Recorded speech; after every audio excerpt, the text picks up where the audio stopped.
যে কোনো জিনিস অতিরিক্ত ঠিক না। কেরাত মাহফিলটা হয়ে গেছে একটা এই শোডাউন।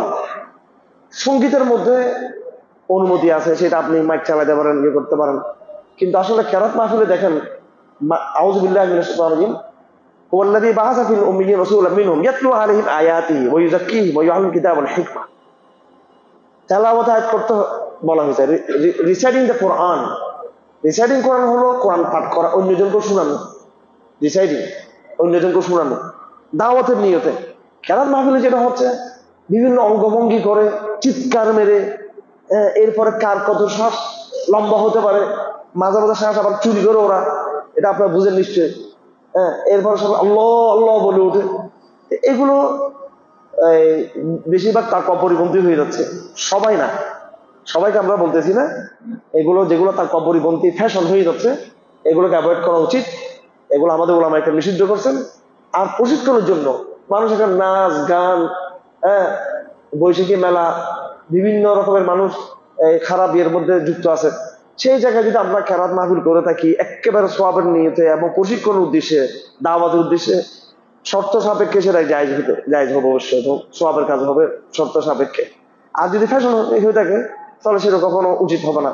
আল-উমুর বিমাকাসিদিহা, ফিকার কিতাব আছে, প্রত্যেকটা কাজের ভালো মন্দ এটা নির্ণয় হবে এটা তার উদ্দেশ্যকে কেন্দ্র করে।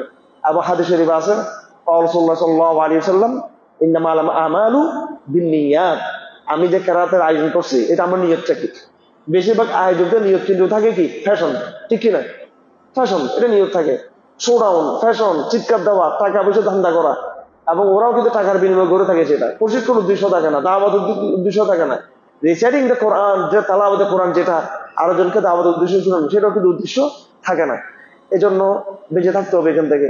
আর যেখানে দেখা গেল মানুষ এখানে মদ গানের যাত্রা আয়োজন করতেছে, তার মোকাবেলা আপনি যদি কেরাতের আয়োজন করেন শর্ত সাপেক্ষে, যে আওয়াজটা বেশি দূরে যাবে না, অথবা এগুলোর পিছনে প্রশিক্ষণ উদ্দেশ্য থাকবে, কোরআনের উৎসাহ সৃষ্টি করা, কোরআনের প্রতি তারগিব দেওয়া, কোরআনের প্রতি মানুষকে উৎসাহিত করা, সেটা ভিন্ন জিনিস। এখন কোনটা কোথায় কিভাবে হচ্ছে সেটা আসলে এটা আপনাকে অ্যাসেসমেন্ট করে করে চলতে হবে, আর কি আন্দাজ করে করে চলতে হবে।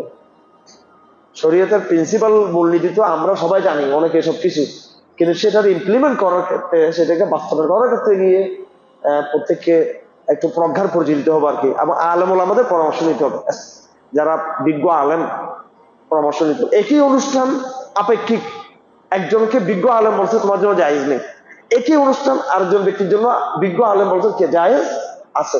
উনি তাদের নিয়তের মধ্যে দেখছেন বেশ কম, আনুষ্ঠানিকতার শর্ত কন্ডিশন যেগুলো সেগুলোতে বেশ কম আছে, সেজন্য ফতোয়া বেশ কম হয়ে গেছে সেখানে।